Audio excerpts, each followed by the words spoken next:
Hi, this is Alix Paultre, and I'm here at the Embedded World Show at the On Semiconductor booth with my good friend Bruno Damien and his colleague Serban Harchalar.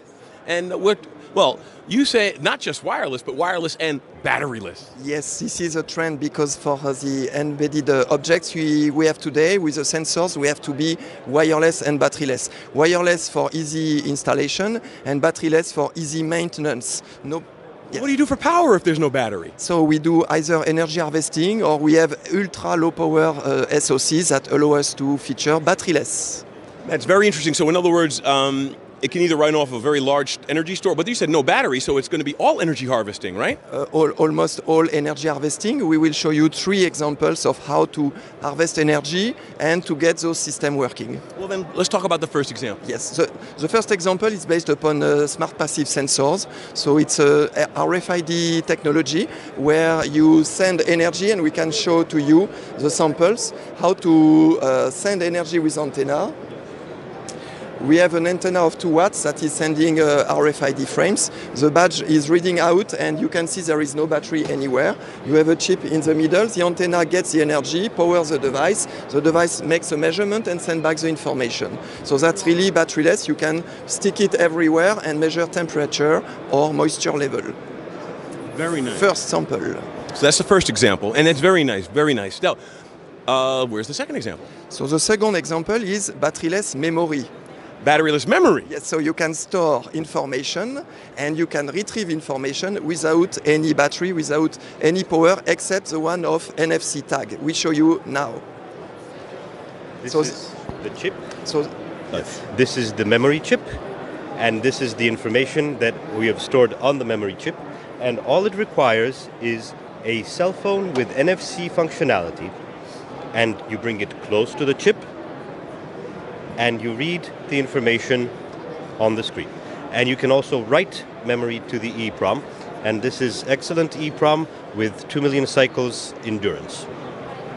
Very nice. So Bruno, the first 2 examples, now you said you had a third example. Yes, there is a third one which is also quite exciting. It's based upon a Bluetooth low energy, but instead of having a coin cell to power supply it, you also have an energy harvester. Due to the high capability of our chip, just 1 volt, 10 milliamps and 10 microseconds, you can create a frame for 100 microjoules. It happens that the harvester of today can make you 300 microjoules, so you can exactly send 3 frames. So we say and we prove it. So if you want to have a close-up view, we can show you. Well, Leo, let's see. Come on in a little bit with the camera. So here we have the device, 1 volt, 10 milliamps, 10 microseconds. Here we have the harvester that I will activate by a single press. If I reset my smartphone, I see we have nobody appearing here. If I do, I see immediately the coin temperature cell appearing. So there is no battery, just an harvester and the chip. It harvests your physical energy at that point. Yes, my physical energy is given to the switch, transformed into electrons, powering directly the chip. And with the ultra low voltage feature of the chip, you get the message sent. Very nice. So, I mean, you've got some really interesting things here at the booth today. Yes, we have come up now with a new family of products that allow and enable the new smart sensor deployment in the IoT field. Very nice. So they can go to onsemi.com and get the information, right? Everything is available at onsemi.com, but preferably you can also connect with us directly. How do they connect with you directly? You can telephone. You can phone me. My address is here. Thank you.